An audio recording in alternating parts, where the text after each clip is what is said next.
everyone, I'm Ryan from Fireside Knicks with my friend and co-host Dylan Backer, and in today's video we're discussing a Paul George mock trade, as the New York Knicks are definitely going to be interested in Paul George. We've already heard the reports, and we also know that the Knicks are a team that is well positioned to acquire Paul George. Quite frankly, I think that the Knicks, if Paul George were to get dealt, I think that the New York Knicks would be a prime suitor for him. I think, honestly, that they would have the best odds to get him, just based on what they have available, the amount of picks, what the Clippers are looking for, and really, the Knicks, not desperation, but really, if this is their guy, they'll go out and get him, and I feel strongly saying that. So, with that being said, Dylan, I know you've got a mock trade that you posted on Twitter earlier today that you've got whipped up for us, so really interested to hear what you got for us, and yeah, take it away. Yeah, so I posted a mock trade on the Fireside Knicks' social media account. So most of you guys might have already seen it, but if you haven't, the trade was it was getting Paul George, simply him, for R.J. Barrett, Obi Toppin, Evan Fournier, and then 2 first-round picks for 2024. Now, on the surface, yeah, it seems like a lot, but in my eyes, it's something that you can definitely do. Obi Toppin doesn't really play. He only played like 10 minutes a game, it felt like, at most times. You can go find a backup power forward. It seems like it's likely that Obi Toppin will get dealt somewhere at some point in the offseason. So this could be an opportunity to use that and move him right there. Evan Fournier doesn't play at all for the New York Knicks. He's on the bench. He was out of the rotation.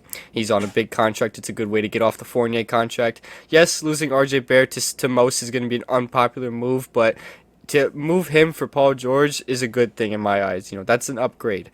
Yes, Paul George is like 33, 34 years old. I understand the age and injury stuff. I understand those are concerns. But at the same time, when on the court, Paul George is a better player than R.J. Barrett. It's pretty simple, and the Knicks are in win-now mode. We have quite of a window to try to reach the championship with Jalen Brunson and Julius Randle's prime. So you got to take advantage of that and build around those guys with actual established star talent. As much as I love R.J. Barrett, we can't bank on his development for a 5th year in a row. We can't, because if he doesn't do what we expect him to do again, then that's a problem. Then we're going to be, they're not going to get very far again. They're going to end up poised to be a second-round exit yet once again. And we don't want that. We want to get further. We want to make the Eastern Conference Finals. We want to make the NBA Finals. We want to win a championship in these next 4 years or so. That's what they need to do. And I think if you can get Paul George in that kind of trade that I just proposed, then that's a good trade in my opinion. Yes, it feels like a lot, but I think it's a good trade, and I also don't think it would be their only move. I feel like the Knicks would still be active in free agency, possibly go get like a Dante DiVincenzo as well. I know they're very interested in him, and I would personally love that fit. So that's still a possibility, of course. There are other options in free agency to go after, other trade options as well to add more draft capital, or even get another player if you really feel like you have to do it through a trade. That won't be their only move. I don't want Knicks fans to think that like a Paul George trade like that would be the only thing they would do, because it would not. If they make that kind of move, that means they're ready to win. They're ready to win some games, ready to make some noise in the Eastern Conference, and they're going to do that by making a lot of moves. So that's kind of just my opening thoughts on it. Do you have any sort of mock trades or any thoughts about the trade I just proposed or anything like that? Yeah, no, so the way I view it is that R.J. Barrett is someone that I think has upside, but let's be real here, guys. If R.J. Barrett were to go from what he was last year to what Paul George is right now, he wouldn't just win Most Improved Player. He would be the greatest Most Improved Player season of all time. Like, I don't think that's a stretch. I know it sounds crazy to say, but let's be real here. That's an unbelievable leap, right? Like, you're asking him to go from a net negative, because that's what he was last year. Like, I don't pull punches, guys. I say it how it is. He was a net negative for the New York Knicks last year. To go from that to, like, at least a number 2 option on a championship team is crazy. Like, that would be an unbelievable leap. And I the initial feedback on social media has been like, oh, you can't move RJ. You can't. Yes, you can. Yeah, you can. And under the new CBA, I know this sounds crazy to say as well, but when you have Julius Randle, Jalen Brunson, and R.J. Barrett, that R.J. Barrett contract is very unfavorable in the new CBA, where it's a lot more focused on having 2 big contracts and having to go from there. And I understand that by trading for Paul George, you would have the same situation with 3 big contracts, but one of those contracts are expiring, giving you a year of sample size to kind of see how it works. If you see that Paul George and Jalen Brunson work extremely well together, you can then choose to extend Paul George and then look to maybe move Julius Randle, right? That could be a situation, right? But it's a lot easier to do a year of evaluation with Julius Randle or Paul George and Jalen Brunson than I believe it is to do with the core of 3 guys we had last year.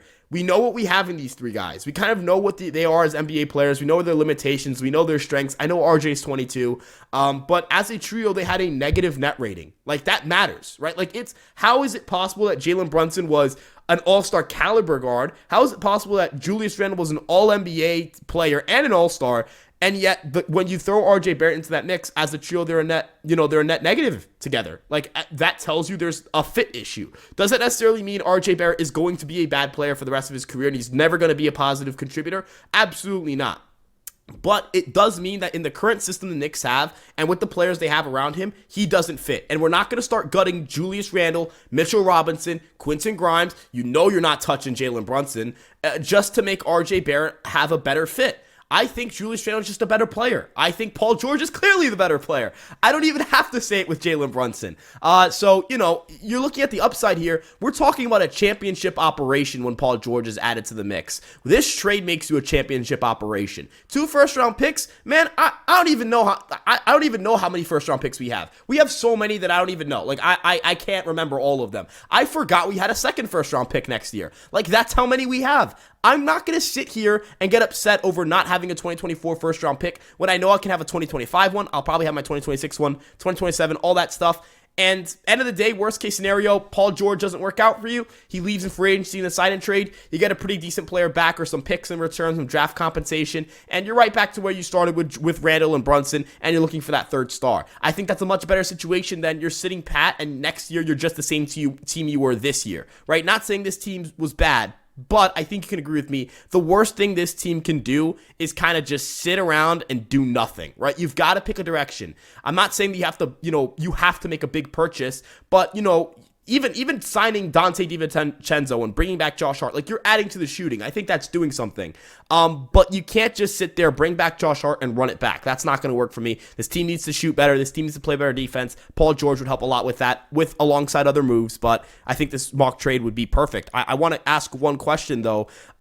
If you were to acquire Paul George, right? Understand that, he is a superstar of his own.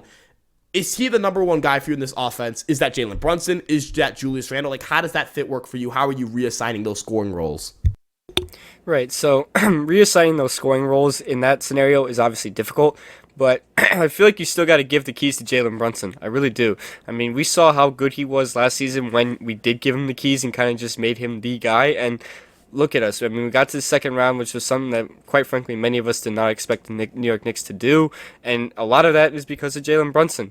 Averaged 24 points. I personally thought he was going to leap to like maybe 20 points after averaging 16 the season prior with Dallas. No, he averaged up to 24, which is a very high mark. That's like a top 15 mark in the league type stuff. And he shot 49% from the field, 41 from 3. I mean, he was and he had like 6 assists a game or something like that. Just an all-around fantastic scorer. At this point, I'm very excited to see what his ceiling could be. Even though he's a small guard, I'm really excited to see what his ceiling could be. I feel like you still got to make Jalen Brunson like the main leader of this team, and it would be like, it would almost be like a Tatum and Brown type thing, I guess, with like the options.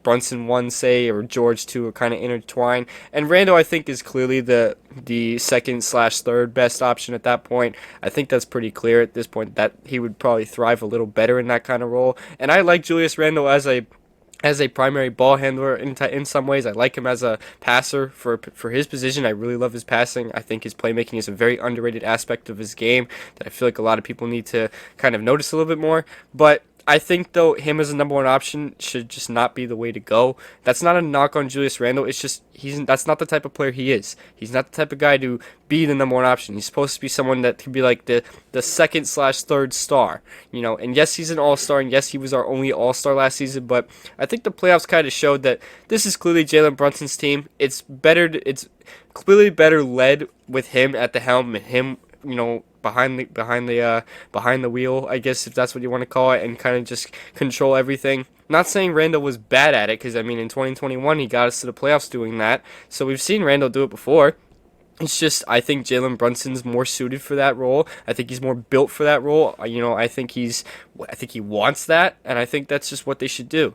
Now, I want to just kind of pivot for 1 second here and mention that, for some people that say like that kind of Paul George trade that we've been proposing is too much, I just want to mention this. Bleacher Report posted an article a couple days ago, about some draft trades, post-draft day trades or whatever, and one of them was to get Paul George to the Knicks, and their offer was Paul George for RJ Barrett, Emmanuel Quickly, and 2 first-round picks.